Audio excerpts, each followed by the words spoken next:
Hey, BraveCo men, this podcast episode is from our 2021 BraveCo conference. This is John Eldredge. I hope you enjoy.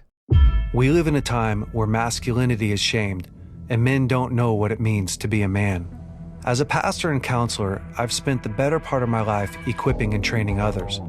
My goal with this show is to translate my hard-earned experience into tools and tactics to help you become stronger as a man. This is the BraveCo podcast. I'm your host, Jason Valentin.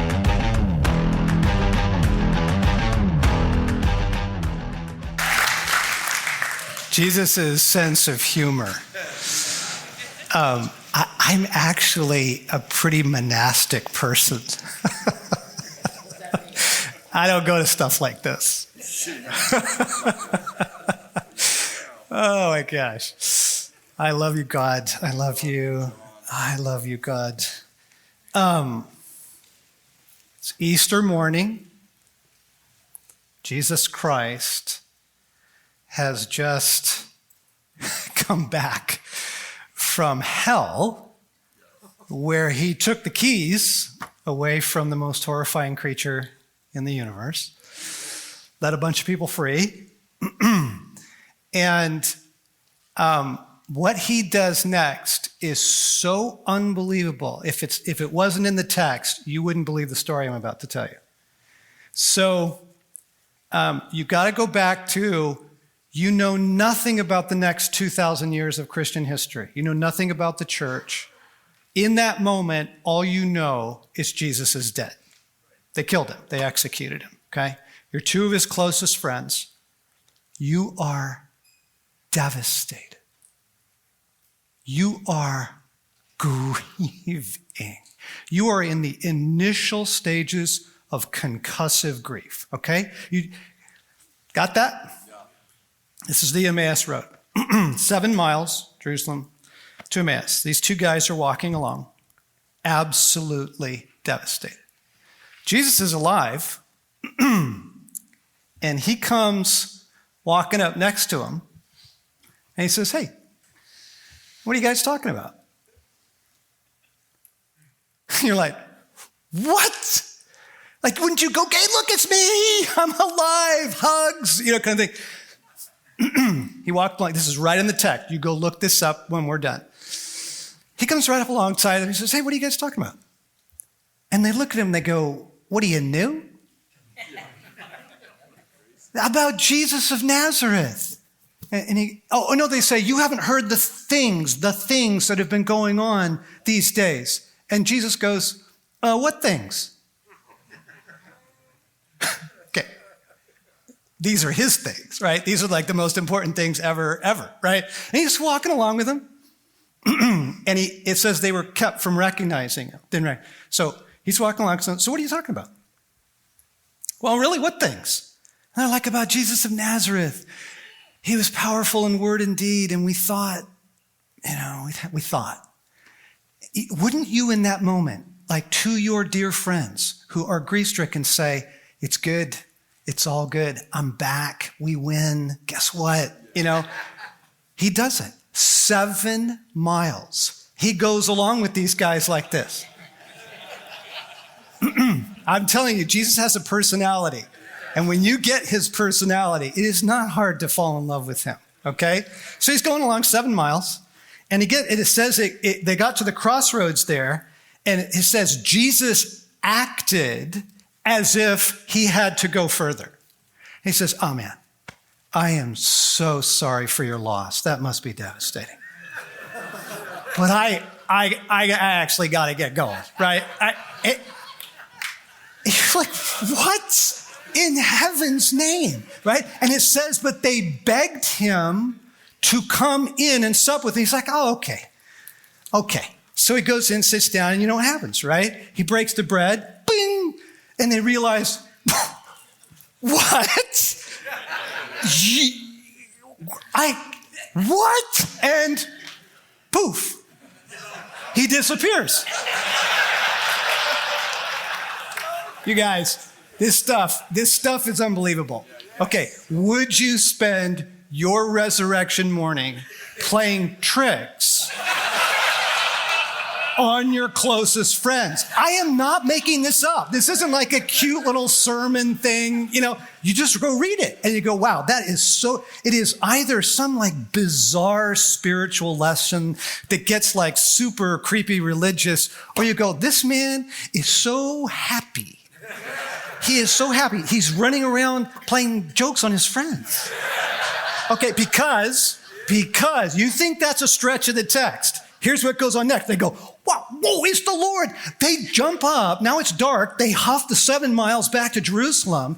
The rest of the gang is in the upper room, and these guys are scared to death, right? I mean, the cops are going to come. This is like the Gestapo, you know? And they're in there locked up, and they're like, whoa. You know, and there's been rumors, you know, kind of thing. These guys come busting in the room to tell the story, okay? And they're like, you guys wouldn't believe it. We saw Jesus. And they're like, really, what happened?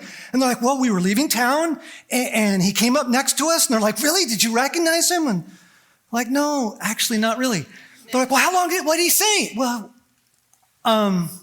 he actually walked along with us for like 7 miles. And then he acted like he had to go someplace else. And now, you know, you can see the raised eyebrows. People are like, oh, you guys are like seriously hammered. Like what? Okay? Like the story is so unbelievable. Now you understand that the issue for comedy is timing. Okay? Comedic timing is everything. Okay? It is that, and then they go, yeah, it's unbelievable. And they're like, well, we didn't really see him and he acted like he had to go and then he broke bread and then we saw him and then he disappeared. You know, this is really pushing their friendship to like credulity here. It's like, wow, you want us to believe this? Comic timing. It is at that moment, Jesus walks in the room. As if to say, yeah, that was me. Yep, I did it just like that. And he walks in and all he says is, do you have something to eat? It's in the Bible. Go read the Emmaus story and look, this is exactly how it goes down. And you're like, you are kidding me, right? And then there's John 21 where he shows up on the beach and he's like, hey, you know, how's the fishing, right? Try the other side. I'm just telling you, he's beautiful. He is beautiful. Why did I do that? That moment was not in my notes. Why did I do that? Because I just need to have mercy on you. This is a lot to take in. Okay, like even the human body, to just sit and stand and worship and listen and pray and like I'm just in the back going, mercy, mercy. God have mercy on these men. Just mercy. I have some things that I think would be helpful for you tonight. I'm going to offer them very gently. I mean, mercy, for heaven's sakes. And one of the gentle things I want to do right now, there was those two beautiful testimonies, and one was the man who was struggling to trust God because of his experience of his father and of men in his life. I got some really great news for you guys, not just for him.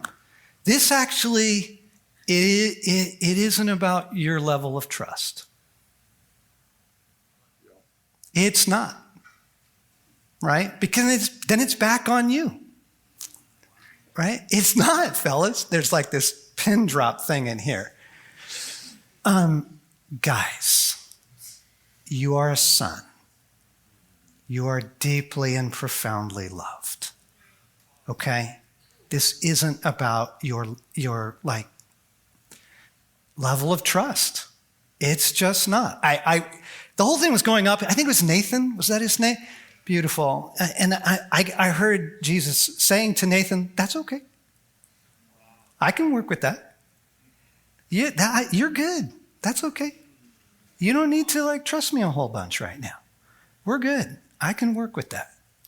I adore you. We're fine.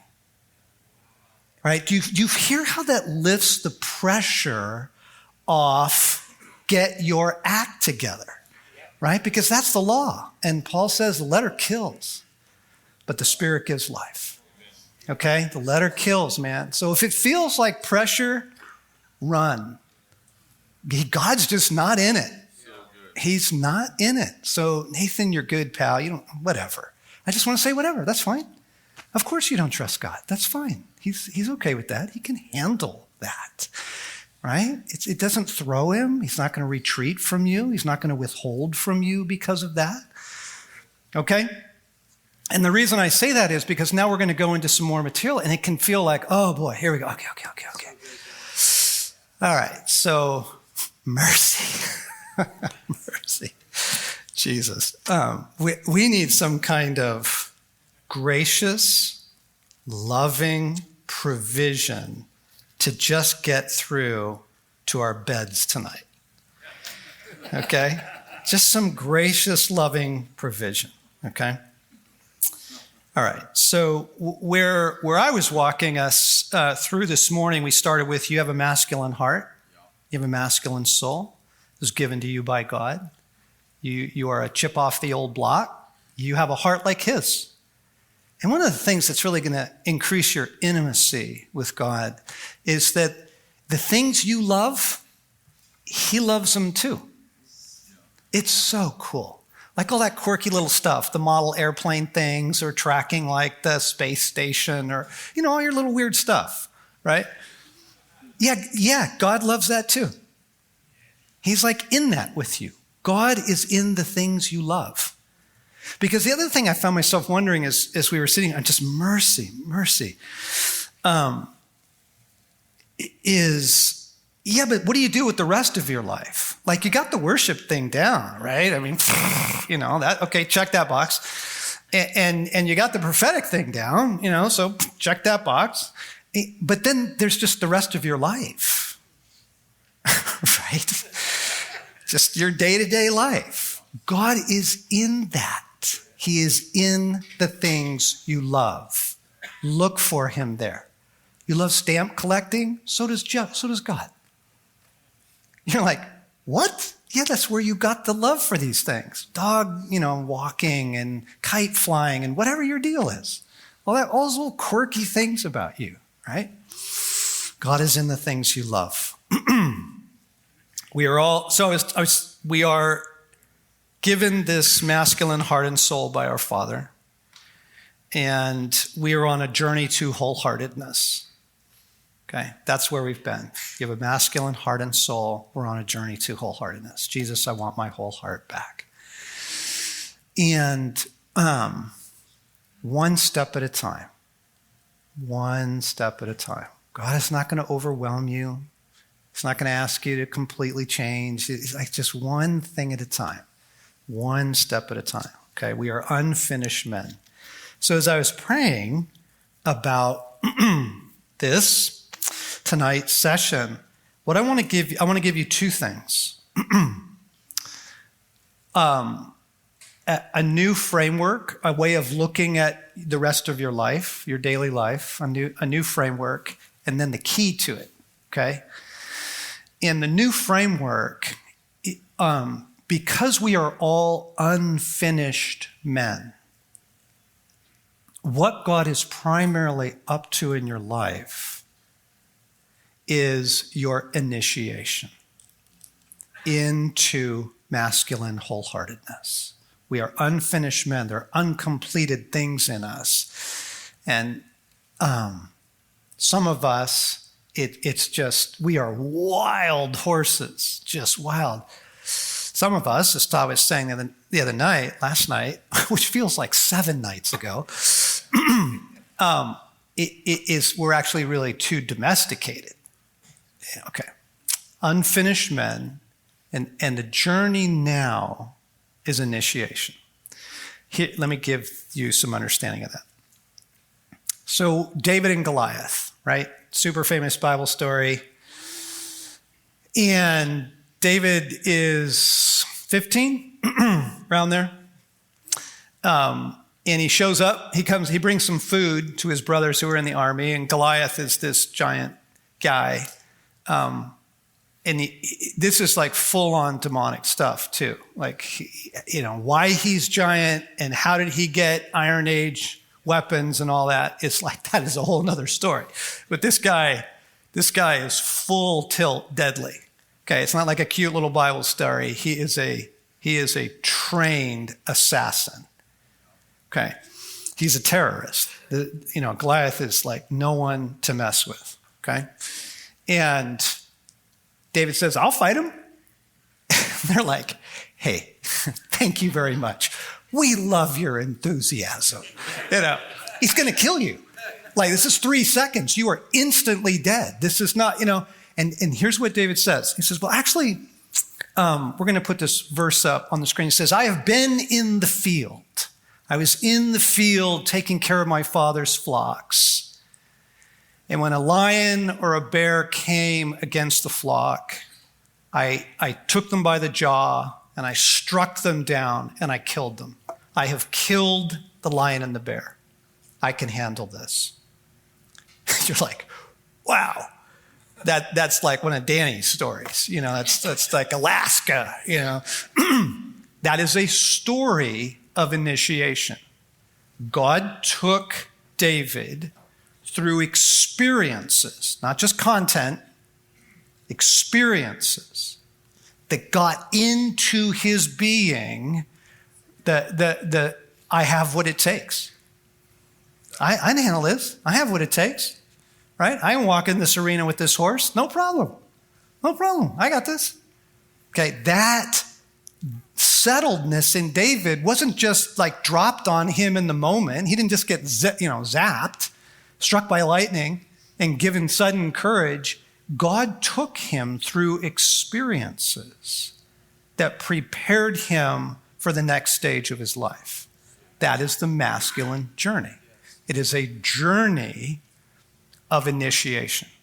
It's a journey of initiation, okay, where God takes us through stages of masculine development. And if you look at the life of David, if you look at Moses, it's really fascinating. You look at famous characters down through history, real people, Teddy Roosevelt, guys like that, Lincoln, and the life of Jesus. The life of Jesus. You will see the same exact patterns of initiation. God bestowing things into you, giving you things in love, taking you through experiences of love and validation so that your masculine being is made whole and grounded and centered in a strength to handle the next thing that's coming to you. Okay. So you are hungry for God. Yeah. I love that about you. Like, you wouldn't be here. You wouldn't be here subjecting yourself to this fire hose. You wouldn't be here. You're hungry for God. You want more. You want in. You want more of the kingdom. You want to experience more of the fullness of the kingdom. Guys, let me tell you something. If you're going to go out in a lightning storm and hold up a lightning rod, you better be grounded. You had better be grounded. In order to experience more of God, you actually have to have emotional maturity. You do, or it'll blow you up, right? And you see these really gifted people, and they're like, and they're doing all this kind of thing. And then, like, next week, they're blown up. They blew up their marriage. They blew up their sexuality. And you're like, what the? Like, they were amazing. And you go, yeah, they just stuck the lightning rod up into the storm, but they are not a grounded man. They are not grounded in wholeness and wholeheartedness. God wants to give you a kingdom. That's what you were destined for, right? And in the parable of the sheep and the goats, when you step into the rest of reality, right, you are given a kingdom. Come, you who are blessed of my Father, take the kingdom. Prepared for you since the because Adam, you're made to rule, okay? And in the meantime, before he can give you that, he doesn't want you to just blow up. Before he can entrust us with more of himself, with more of the kingdom, with more power, influence, knowledge, all that, he has to do things in us so that we can handle it, right? It's kind. It's just pure kindness. You would not give your car keys to your 4-year-old, right? Not because you don't love him, but because you're like, you'll kill yourself and everybody else. I can't let you have this car. That's madness. Okay, right? You got to train him and grow him up and get him settled. And then, when you're trembling when he's 16 and you hand him the car keys anyway. But at least he's been prepared for it. Okay, so that is the journey of masculine initiation. Okay, and it doesn't just come by zap. David says, I was out in the field. I've been out there for years. And stuff happened. Lions attacked the flock, bears attacked the flock, and God helped me. It's about his life in God, absolutely. But he took him through experiences that prepared him and enabled him to be the kind of man that can be entrusted with more. Does that make sense? Yeah, sure. Right? You wouldn't give your 16-year-old, $500,000. You just wouldn't do that. Okay, so the framework is initiation. I'm going to put up a slide, guys. There's the slide that goes beloved son, cowboy, warrior, lover, king. Let's find that slide and put that up. So these are the stages of the masculine journey. And one stage builds upon the next.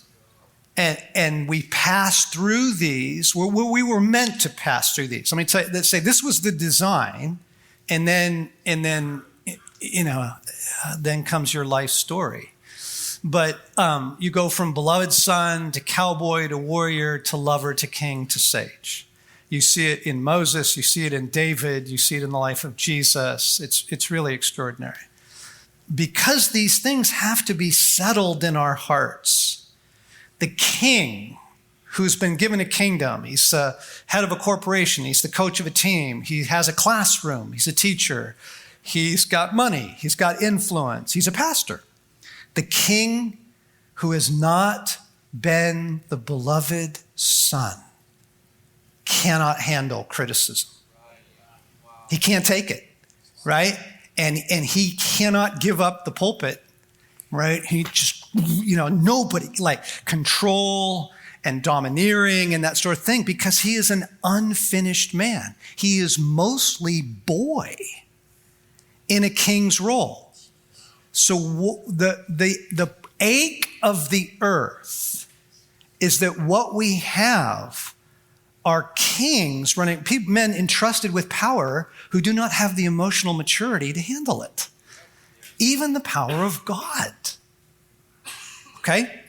So to get these things, so I'm going to walk you through the stages, and then we'll do a little bit of work here.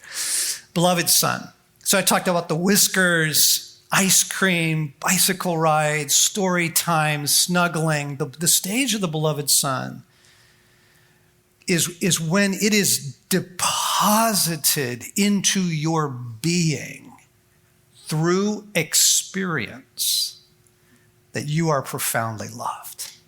You're good. That's why I can say to Nathan, man, it doesn't matter about your trust level. Like, you are so loved. You're good, man. He'll get through to you. It's okay, right? Because you're the beloved son.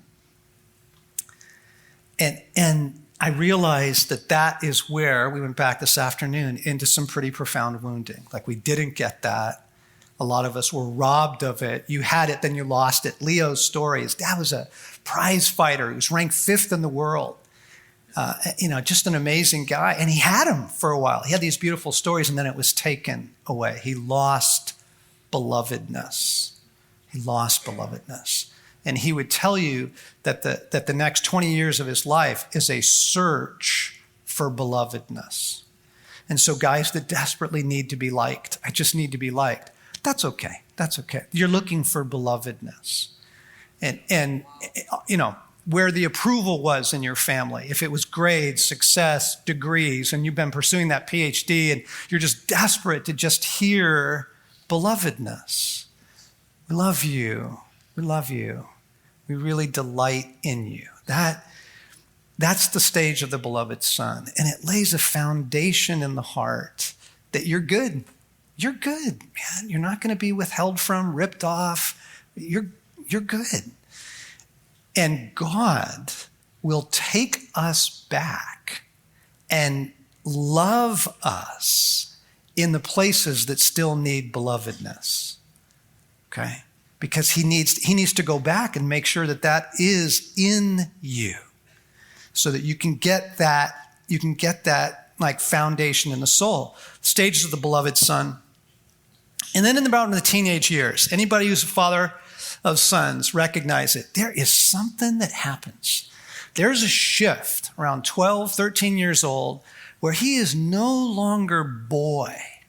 There's something in him that, he wants to go fast. He wants to try mountaineering. He wants to, try out for the lacrosse team, or something starts showing up where the young man moves into the stage of the cowboy. And the cowboy years are primarily the years between 12 and 19, where hard work and adventures form things in the soul. And again, this is experiential learning.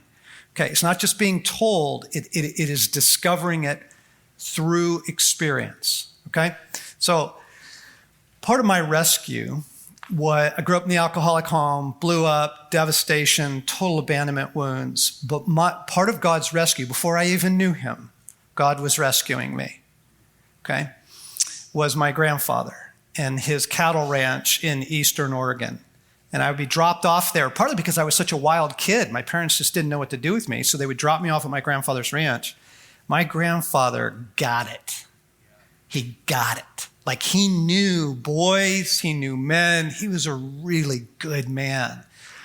And there were two things. He's the only person in my life that's ever called me Johnny. Johnny. Delight, belovedness, affection. You are special to me. You are the apple of my eye. I knew I was his delight. He delighted in me. And initiation, especially in the cowboy stage, like literally cowboying, and we get on horses and herd cattle and stuff. But he would do the craziest stuff.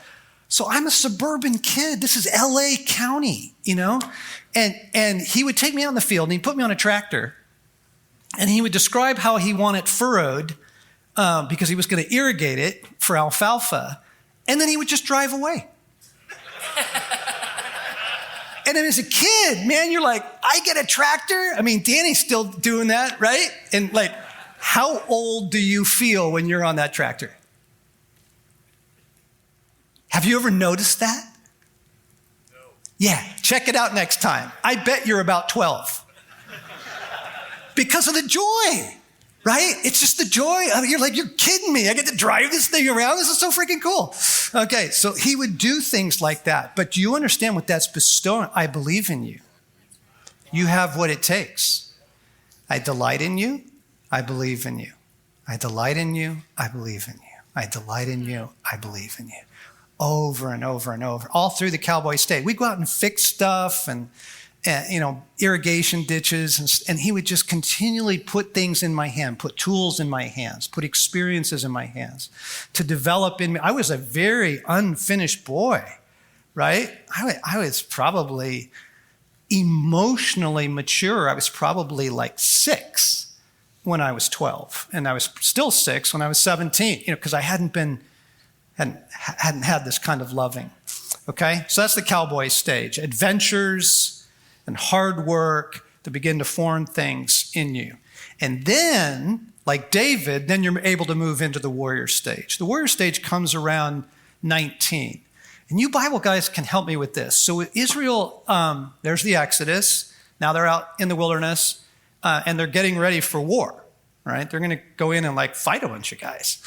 And they number the army. Remember this? They number the army, every fighting man, and I think they were 19. They were 19 years old or older. You were considered a fighting man. That was just given. You're 19, you're a warrior. You're in that stage. Somewhere around that stage in a young man's life, and you'll see all that. I told you, little boy wants to be a Jedi Knight. You'll see these things through it, but there's a stage around 17, 18, 19, and into your 20s, you hit the warrior stage. And man, you just got to have a mission. you got to have a fight. You got to have something. And so for some guys, it's sports, and other guys, it's maybe education, or it's literally a mission. They go to the field, but there's just something in, do you hear the songs of, angry men, right? Most of the revolutions in this world were started by young men in their 20s, right? Because they need a fight. They need a cause. And if they don't have a couple good kings around, kind of shepherd that, it gets, it's gangs. Right, it turns into gangs because they hit the warrior stage. They need a fight, so they just kill each other. Okay, but the warrior's in there, so you get into the warrior stage. And why this is really important that this stage comes before the lover. Okay, because you are going to have to fight for her. And I love my young adult son, freshly married, comes to me one day and he says, yeah, the problem with the beauty is that she doesn't stay rescued. He's like, I got to do it again and again and again. I leave her and we're great in the morning, and I get back and she something happened and there was a argument with a friend or whatever, and she's taken out, and I'm like, what? Again? Kind of thing. So you better have some warrior in you. You better have some of that shaped before you go to the lover stage. Okay? So God, and this is some guys just went, oh my gosh. Yep. That's what's happening. There you go. Yeah. That's what's happening. A beauty to rescue, right? It's a lovely thought.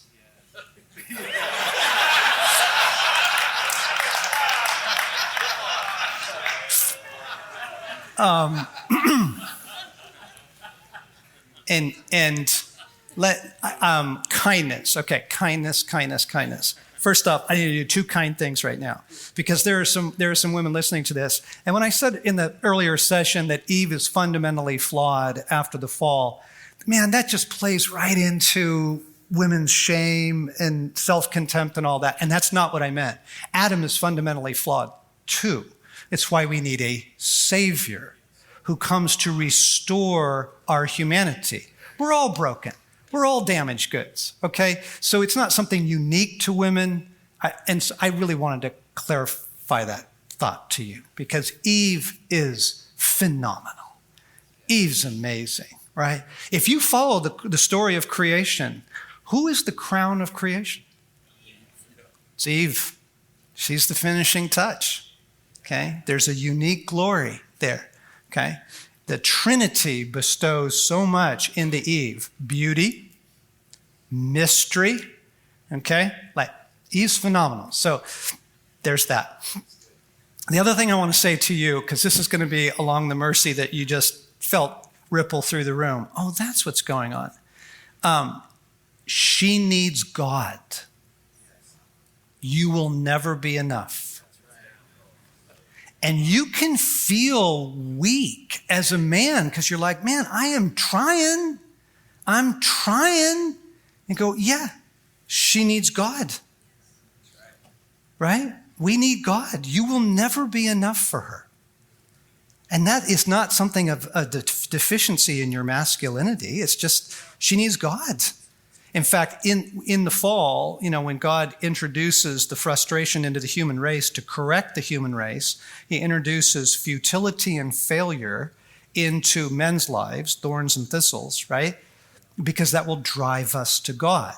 He introduces into Eve's life loneliness and heartache.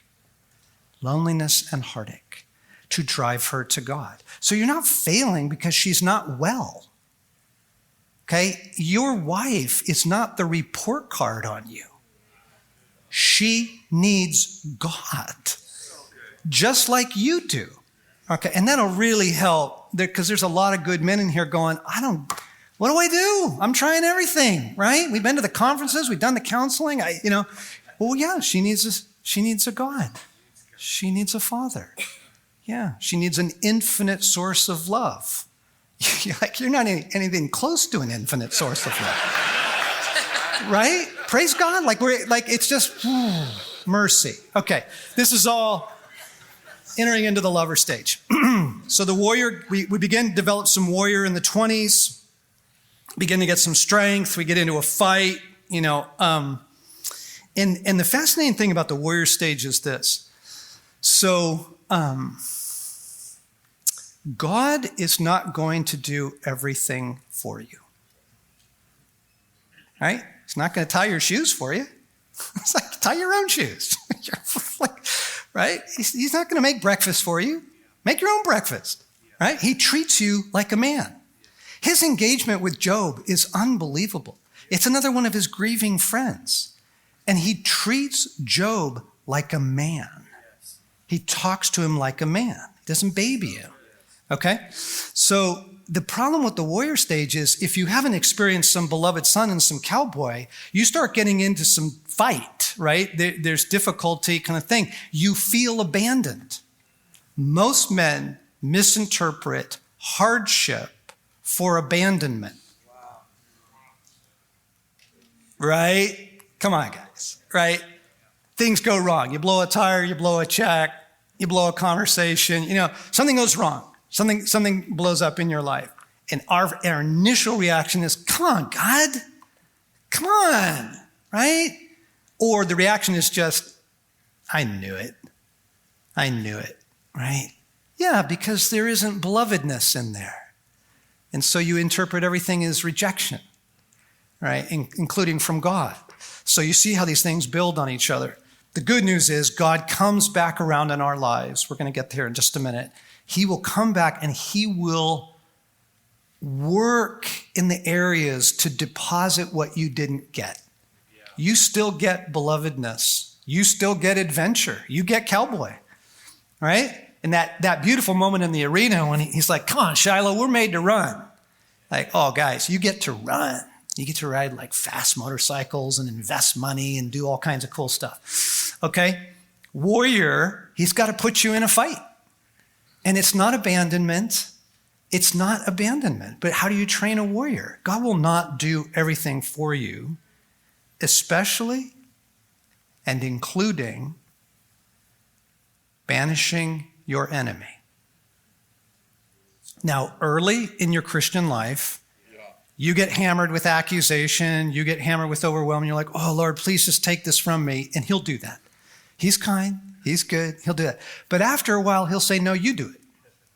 You do it. You stand up to accusation. You stand up to shame. You banish it. You banish it. Because how else do you develop the warrior in you? But to put you in a fight and ask you to rise up. You do it. Okay? It's not abandonment. It's training. Okay, so, and then you come into the lover stage. And the lover stage is a really beautiful stage. And it actually, I know it feels like it's like around the woman. You fall in love, it's romance. But actually the lover stage is the awakening of the heart, right? You read David's Psalms, man, he is a romantic guy. He really is. He loves nature. He's writing poetry about streams and flowers and the weather and stuff like that. He has an alive heart, right? You discover music. You discover art. You discover the beauty of the world. The beauty of the world is so nourishing. Your soul needs beauty to be nourished. Did you know that? And if you don't get nourished by the beauty of the world, you're going to think the beauty should do it. You're going to take all of that ache of your soul to the beauty, and she's not an infinite source of love either. Okay? So you need beauty in your life. And this is the awakening of the lover. Now, yes, of course. He falls in love. He meets the girl, right? And it's a beautiful time in a young man's life, and there's romance and all that great stuff. I mean, if you have any doubt about the goodness of God, that sex is so awesome. Like sex is from God. Right? Should remove a lot of your religious conceptions about him. Whoa, holy cow. And then he puts that erotic book right in the middle of the I mean, have you read the Song of Songs? Fellas, like this is like, you are kidding me. I'm going to climb the palm tree and take hold of its fruit? Like, I'm just trying to help you with God, okay? How beautiful your sandaled feet, O princess daughter, your graceful ladies. Like, just hang with me because Eve is wonderful, okay? Your graceful legs are like jewels, the work of a craftsman's hands. Your navel is a rounded goblet that never lacks blended wine. Your waist, a mound of wheat. He is feasting on her on their wedding night, okay? Your breasts like fawns, your neck like an ivory tower. Yeah, man. And then her invitation, the end of the poem is, come away, my lover, and be like a gazelle or a young stag on the spice-laden mountains. Yes, please.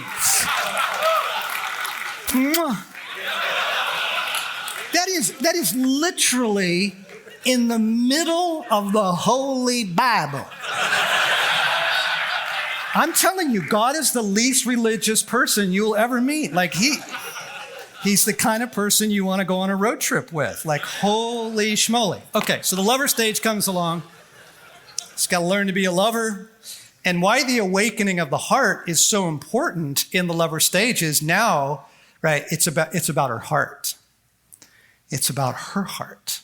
He's a warrior to fight for her heart. This is about your wife's heart, your lover's heart. A couple things on this real quick. You should know her story. Do you know your wife's story? I mean, the story of her childhood.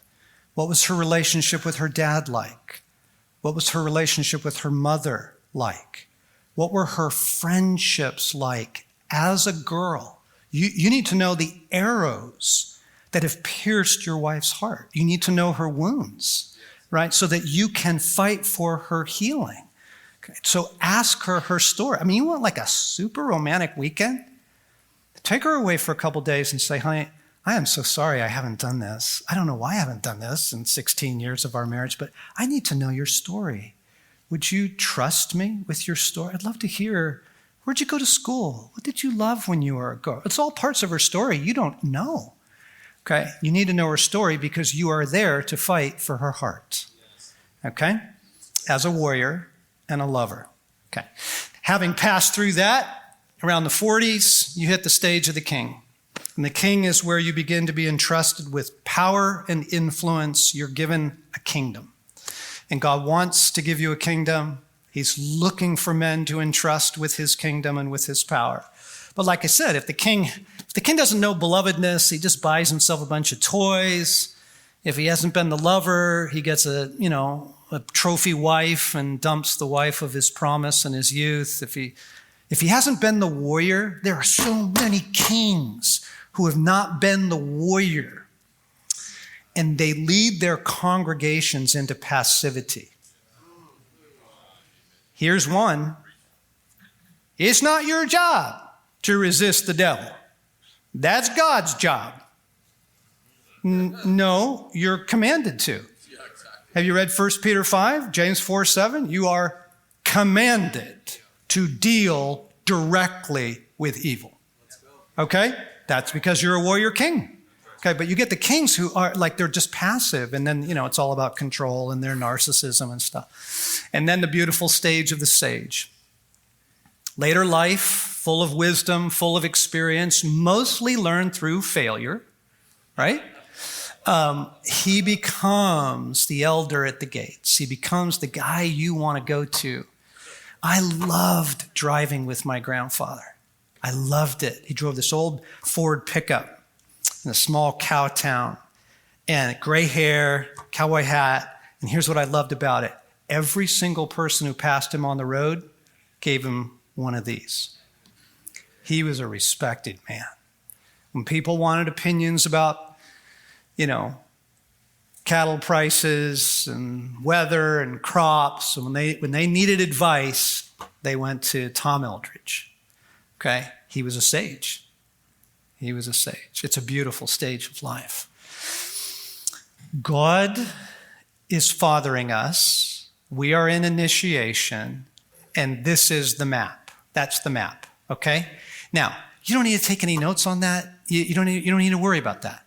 If you'd like to learn more later, when it is kind to your soul, read the book Fathered by God. Okay, because it goes through all the stages and how God fathers you through it and that sort of thing. So I'm just going to say, there's the map. The map is masculine initiation. We are unfinished men. There's all kinds of things in us that just need shoring up and love and training and experience. And that's largely how he does. That's how we become wholehearted men, right? I love that Gerber commercial. Do you know that we use that at our retreats all the time? Oh yeah, we use that all over the place. I almost played it here. Hello, trouble. And it's the idea of through experience, you can handle whatever life throws at you. Okay? All right.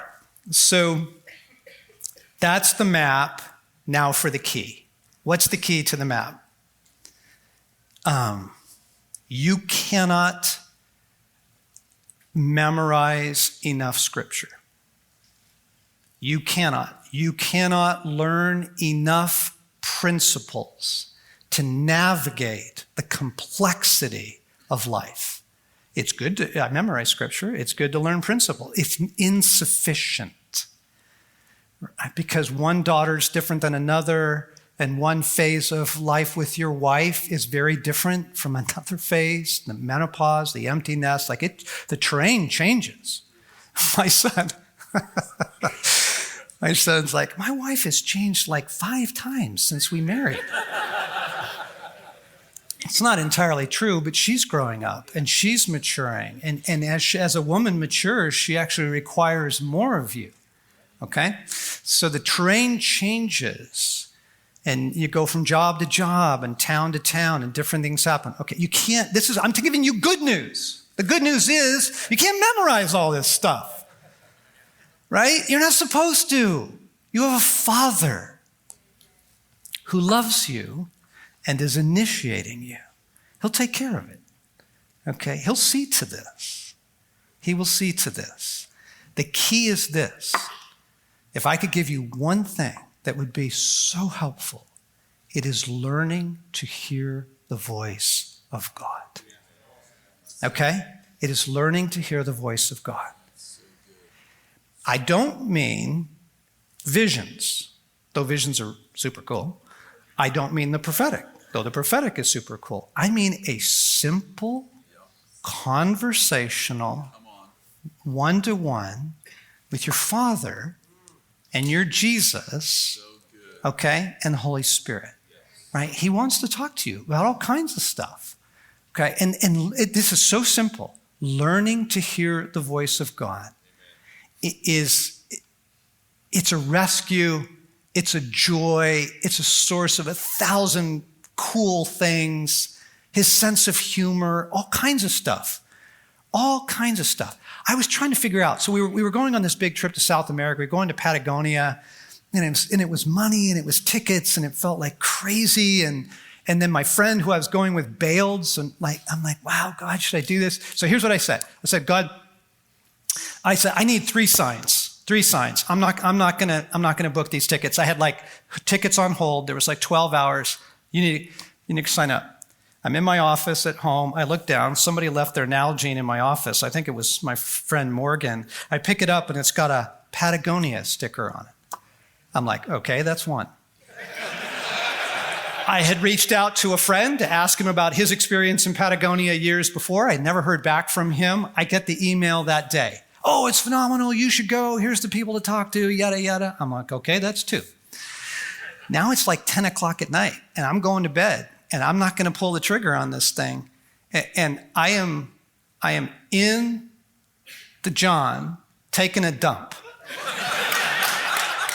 And I look down, and the tag on my underwear is staring up at me because I put them on backwards.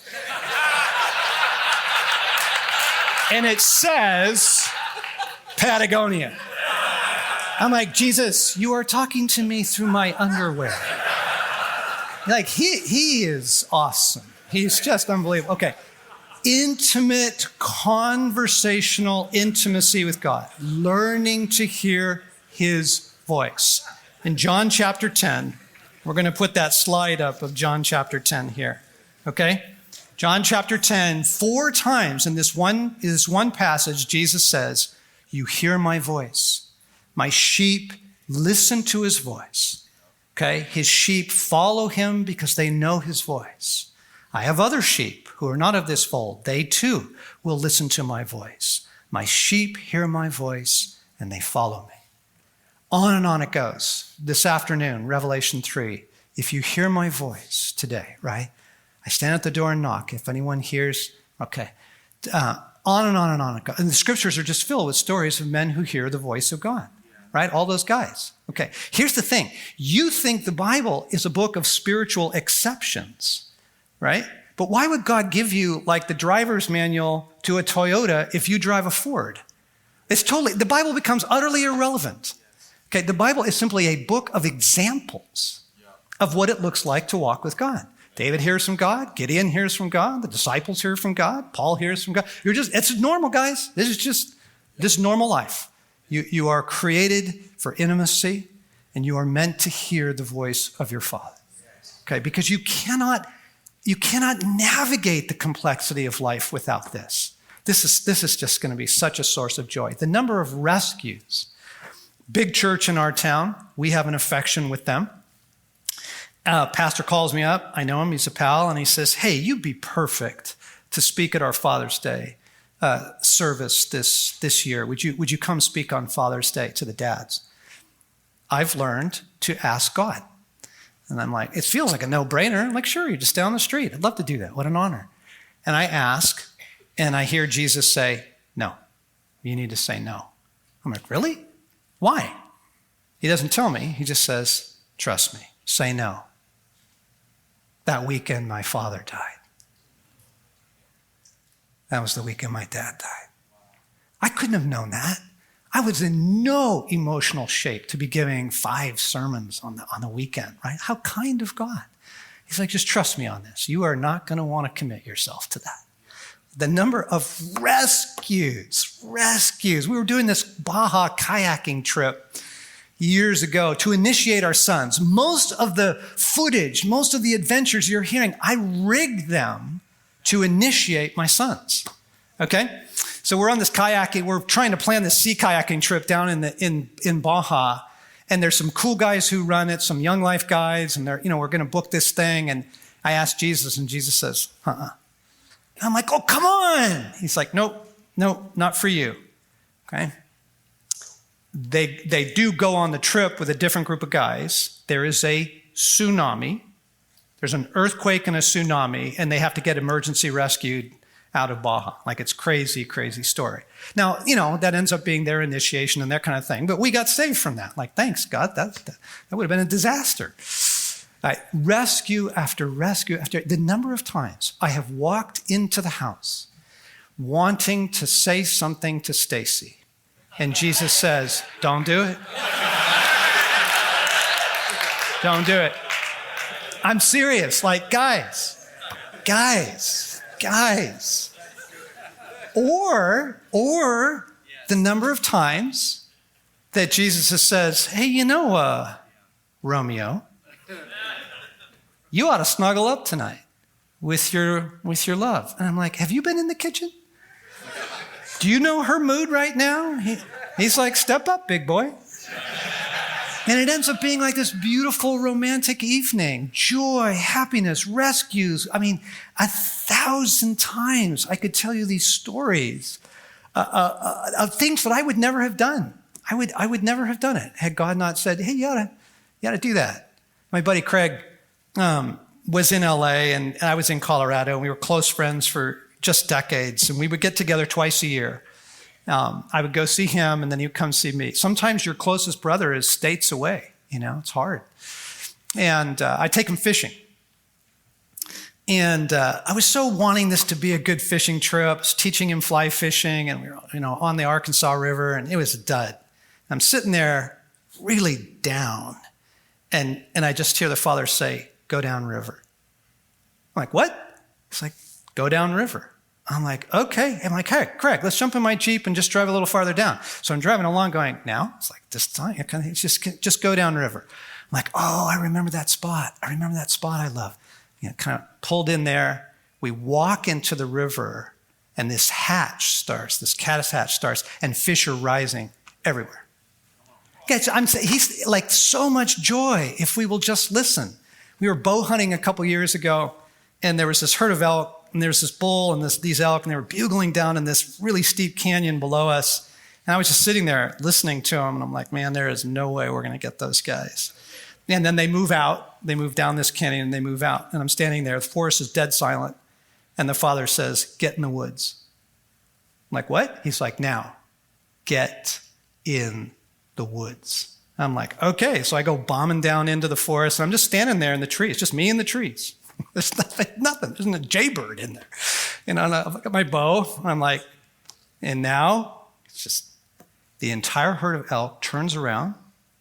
I don't know why they did. And they come filtering back in the forest. And it was one of the most exotic moments. Pretty soon, I am surrounded by elk, right? Because I listened to the voice of the Father. This isn't like specialty stuff, guys. This is for everybody. This is 101. 101, spirituality 101, hearing the voice of God. So we're going to do a little bit of that in just a moment. But let me give you a couple tips. A couple things that will really help you tune in to what God's saying.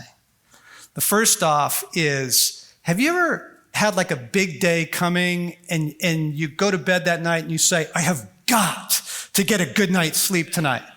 Those? How does that go? It's an instant setup that you're not. That was last night for me. I'm like, okay, big day. And it just, pressure kills, folks. Pressure kills. You got to take the pressure off. Of like, I have got to hear from God. Like, it just, it immediately cuts off communication. So you take the pressure off. That's the first thing. Second thing is, ask simple questions. Ask simple questions. Do not ask him, "Do I have brain cancer?" Like, whoa, are you kidding me? That's like crazy. Should I quit my job tomorrow? Like, you do not ask questions that have high drama to them, especially if it's your own story. If it's other people's story, it's really easy to hear for other people. But when it's your stuff, man, you are so mixed up in this. Okay, just ask simple questions to get started at this, to like kind of get good at it. You can eventually get to the place where you are good at it. As a warrior, right? As a king, you get to a place where you can hear God in high drama, and you can navigate pretty gnarly situations with God. But don't make that your regular practice, right? It's like starting to learn the piano by playing Bach, Start with chopsticks, Like just simple questions, okay? Get the drama out, take the pressure off, simple questions. And then this is really a no-brainer. It's so helpful. You have to be willing to hear yes or no. Because if you can only hear yes, can I buy the motorcycle? Can we take the trip? Come on, yeah, Jesus, kind of thing. Like, you want me to start this church? I know you want me to start this church. I want me to start this church. Are you willing to hear no? Because you're not going to hear it with confidence. You have to surrender. Surrender the outcomes. And you just come to him and just say, "Lord, what are you saying? What are you saying to me?" Okay? Romans 8:1. There is no condemnation now for those who are in Christ Jesus. The voice of God is never condemning. It's not. Okay? So if you try and tune into God and you're hearing things like, "I'm really disappointed with you." It's your enemy. That's not God. Okay? That self-talk thing, you got to turn that guy off too. The internal chatter, that guy. You just settle down, you get quiet, you turn off the drama. all these things are going to be really good for your soul, regardless of whether or not you hear from God, right? Just like you just get still for a little bit, turn off the chatter, be quiet, and ask simple questions. Now, here's the beautiful thing. I'm putting the two together. The map is initiation. The key is hearing the voice of God. Okay? And so, like beloved son, and you know, oh man, I don't have a lot of belovedness. I'm super sensitive. I'm, super sensitive to criticism. I need people to like me. I don't have a lot of beloved. I experience everything as abandonment or rejection when it doesn't go well. Like, okay, so you need some belovedness. You need some work on the beloved son. You ask the Father, Father, do you love me? Are you proud of me? What do you think of me, Dad? Right? Let him bring some belovedness into your life. Or you go into the cowboy stage and you're like, man, adventure? I just work. I don't need adventure in my life. And you ask him, Father, what are the adventures that you have for me? What are the adventures you have for me? And into the training, into the initiation. And the simplest question of all is, Father, what are we working on right now? Because he's not going to do the whole thing to you. He's not going to say, well, we're doing everything. We're doing, son and cowboy and warrior and lover. And we're going to get all this stuff straightened out this weekend. Mercy, kindness. Are you kidding me? He's not going to do that to you. Like Todd said, what he did with Shiloh, he would not normally do in that speed. He would do it over like 30 days and then months, and then years, right? Like that horse will be great when he's 7, solid when he's 13. But there's God's like, easy there, Tiger. We're not going to tackle everything at once. This is what I'm saying about like taking the pressure off. You are beloved. He's initiating you. I guarantee it. That's going on right now in your life. So you just simply ask, what are we working on right now? Just where are we now, Father? Where are we now? I used to have this prayer, this daily prayer. If you get on our website, we've got a number of prayers, and there's a prayer in there called the daily prayer. And it was really fervent and earnest in my youth. And it was, Lord, search me, know me, reveal anything in my life that's not pleasing to you. And after a while, I'm like, just show me what we're working on right now. Right? I don't want to know everything that's broken in me. I don't want to know all my sin. Like, just show me what we're working on today. And then he's like, oh, buddy, I'd love to do that. You betcha, right? We can work on this together. We can work on this together. In fact, there's a gorgeous film, The Kingdom of Heaven. Has anybody seen that film about the Crusades and Liam Neeson, Orlando Bloom? It is literally the stages of the masculine journey.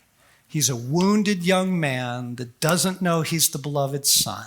His father shows up and bestows belovedness on him. And then he trains him as a warrior and a lover and a king, and he literally gives him a kingdom, puts a ring on his finger. He becomes it's killer on the masculine journey. You'll start seeing this in a bunch of movies now that you kind of have this framework. But let's just do a little bit of gracious, no pressure, listening. Let's do a little listening to God. Let's practice this together. Let's practice hearing the voice of God. I don't mean that you're going to enter the third heaven. You might, far out, but I just mean something very simple this evening, where God is going to speak to you about some things you need him to speak to you to. Okay? We're just gonna practice hearing the voice of God. Okay, so we're gonna do a little bit of this together through some of these stages here. Okay, so like immediately Immediately, I hear Jesus asking you first, what are your fears?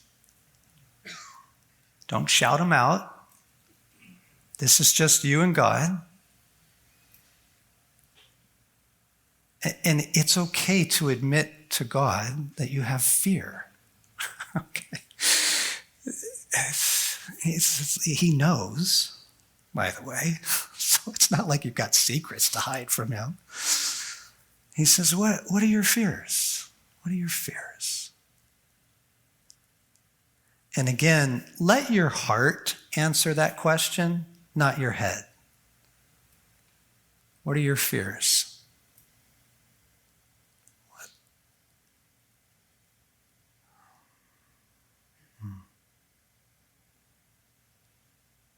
Okay.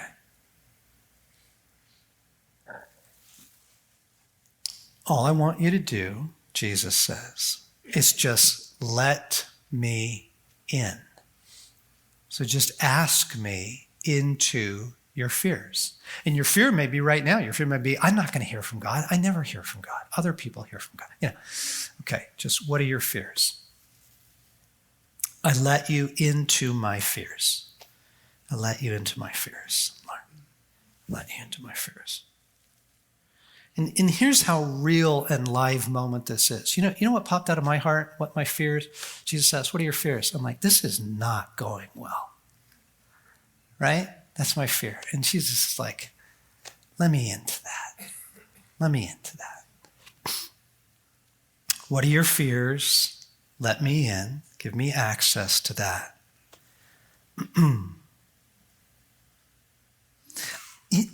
I don't know if you're aware of this, but Jesus will often enter into conversation with us by question asking. He will ask you questions. Even when you ask him questions, he'll come back with a question. And there's a whole lot of reasons for that, but he's trying to access your heart. He's trying to get in there. Okay, so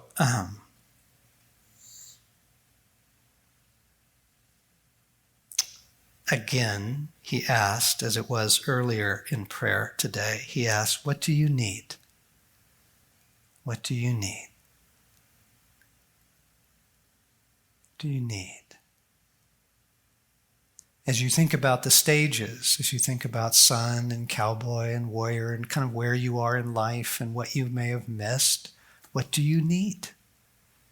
What do you need tonight? Where do you need me? Where do you need me?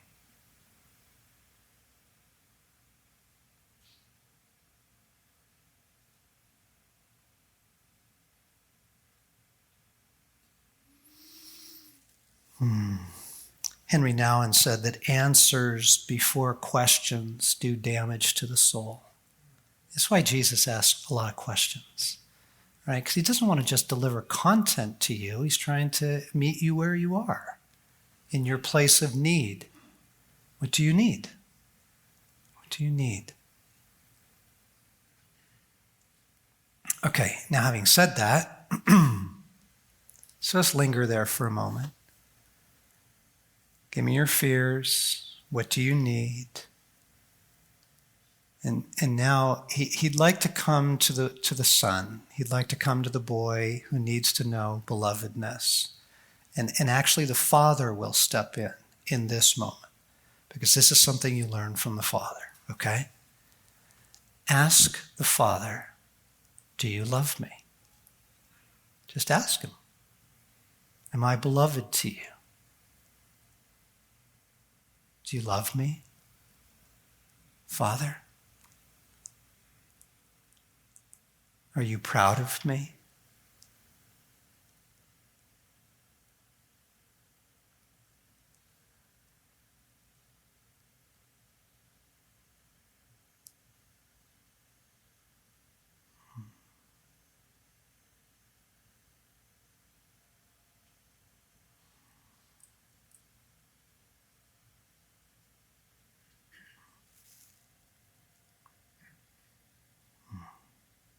We've got to find the boy again, and we kind of bounced out of that over dinner and then on into so we got to kind of settle back into the need of the boy in you for belovedness. Where is the need for belovedness? And it is from that place you ask, Papa, do you love me? Are you proud of me? Do you delight in me? And here's a really sweet one. What's your name for me? What do you call me?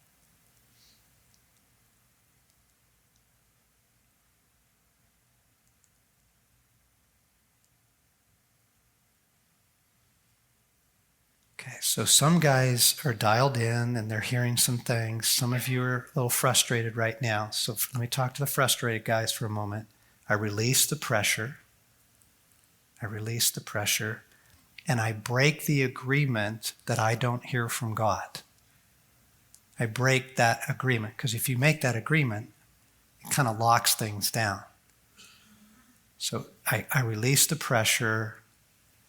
And I renounce the agreement I've made that I don't really hear from God.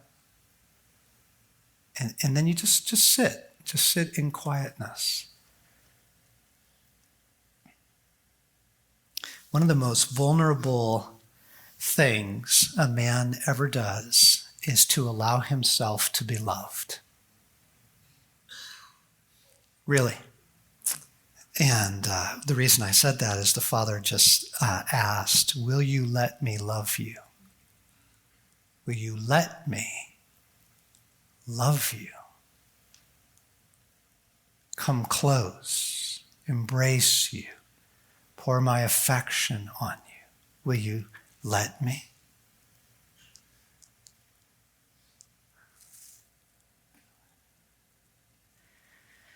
Now, some guys are tracking, and you're cruising along in this, and this is going well. And other guys, the issue right now is self-contempt and self-hatred. You are so accustomed to self-rejection that it is impossible to hear God say he loves you. Like he shout it, and you wouldn't hear it. Okay? So if that's your category, right, that what's really going on right now is just your own personal self-contempt. Oh, man. Jesus, I am sorry for my self-hatred. And I renounce self-hatred, renounce self-contempt. Jesus, I'm sorry. I'm sorry. That's so damaging. I invite you here, and I reject and renounce the agreements I've made with self-contempt, self-hatred, self-loathing, self-rejection, because that is in the way of you experiencing love. Jesus, help me with this. Father, help me with this. Find the boy who needs belovedness. Find that young place in me that just needs to know delight. Do you delight in me? What do you call me? Am I special to you? What do I mean to you, God?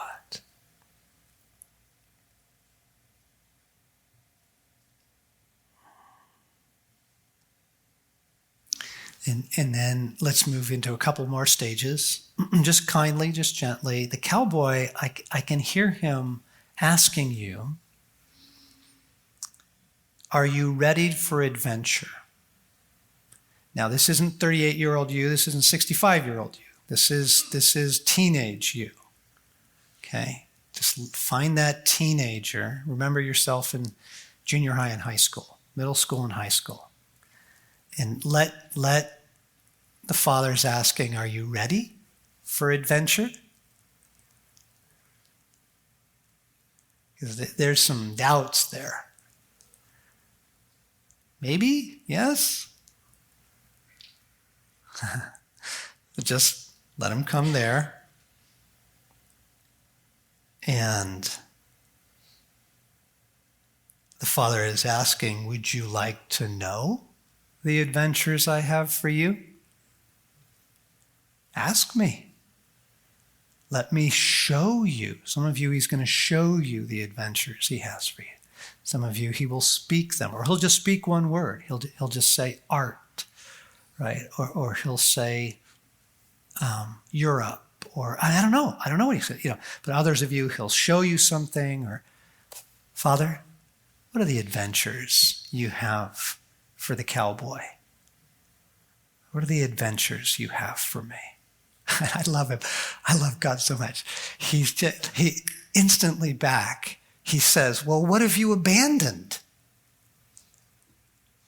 What have you abandoned? Because there were things you loved, right? You played the guitar. You had a motorcycle. You used to love the road bike, right? There were things that you just abandoned. And so you're asking, what are the adventures you have for me? And for some of you, he's asking, well, what did you abandon that once brought you joy? You got to get that back. Okay? So there's belovedness, there's cowboy, there's warrior.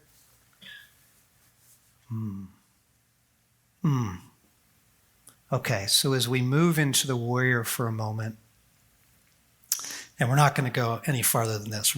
This is plenty.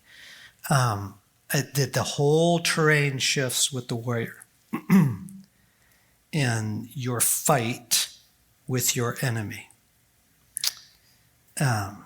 You are hated with such loathing by your enemy, and he has wreaked so much havoc in your life against your heart over the years. Here's where we have to go with the warrior. This is where hearing the voice of God becomes so helpful. What are the agreements that I have been making with my enemy about myself as a man? What are the agreements that I have been making with my enemy about myself as a man? And some of you, what do you say to yourself when you blow it? What do you say to yourself when you see yourself in the mirror? Like, some of this stuff is just coming out. You know what these sentences are. Others of you, just linger. Let Jesus reveal this to you. Okay? What are the agreements I'm making with my enemy about myself as a man right now? And I'm going to say a few out loud that I'm hearing for some of you. Some of you older guys are hearing, it's too late. It's too late. I'm finished. Some of you are hearing, I can never get her back. I can never get her back. Some of you older, I don't know why he's focusing on some of the older guys right now. Me included. It's empathy for you. But they don't want me anymore. I don't know if that's your job, that's your church, that's your circle, but these lies that come against an older man's heart. It's too late. It's over. Right? What are the agreements I'm staying with the question, what are the agreements that I am making with my enemy about myself as a man? Okay? And as Jesus reveals those, or you just feel them, you just feel the self-hatred, or you feel the disgust, or you feel the shame, you break the agreement. And it goes like this: I renounce you don't say this out loud, just in your heart. I renounce every agreement that I have been giving to my enemy, that I am, and then what did you hear? Weak, finished, not enough, unlovable, too dark, too damaged. What's the agreement? This is where the war for your heart is being fought right now.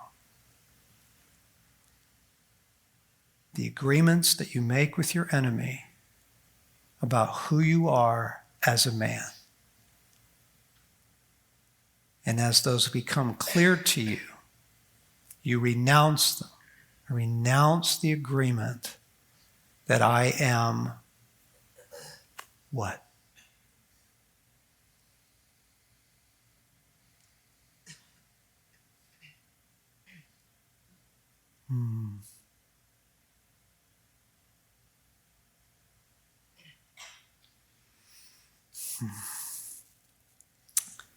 And then we ask you, Lord Jesus, would you train the warrior in me?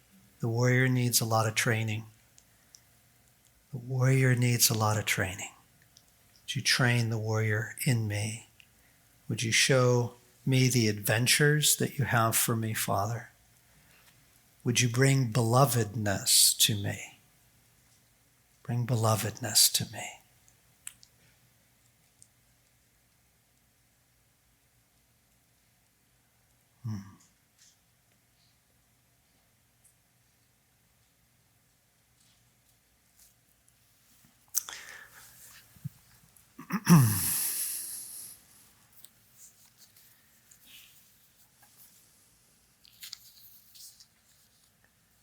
Okay, so I'm just going to close with some reminders.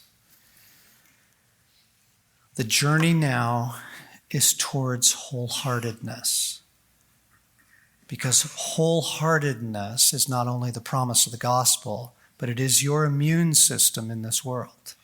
You need it for a gnarly hour like this. I need it more and more. And so we are asking God, where are we working, Father? What are we working on right now? Towards wholeheartedness. You don't try and get it all done. You don't try and get 5 things done. Just where are we right now, Father? Where are we working? Okay? You are not alone. You are not alone. You have a Father who loves you. Don't try and figure this out. That is so frustrating. Don't try and figure this out. Just ask God. Ask God. Practice hearing his voice. Practice hearing the voice of God. 2 Corinthians 6, verse 18. We'll put that slide up. This is the promise, okay?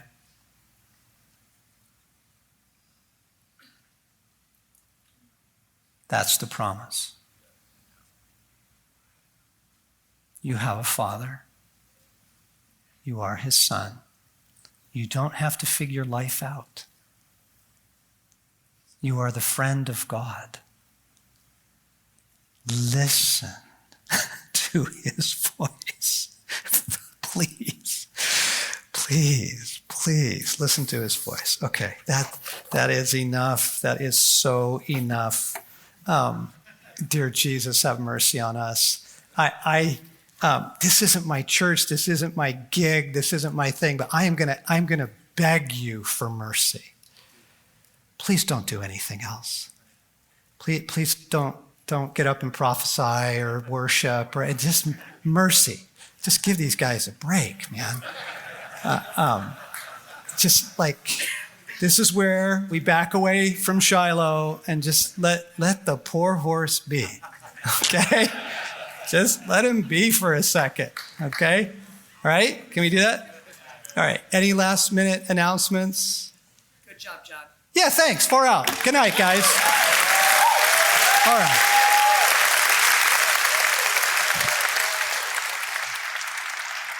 Hey guys, thanks so much for listening to the BraveCo podcast. If you like this podcast, would you please rate it, review it, leave us a great comment. And if you like this episode in particular, share it with your friends and family. That helps us to spread the word. Guys, stay brave. We'll see you next week.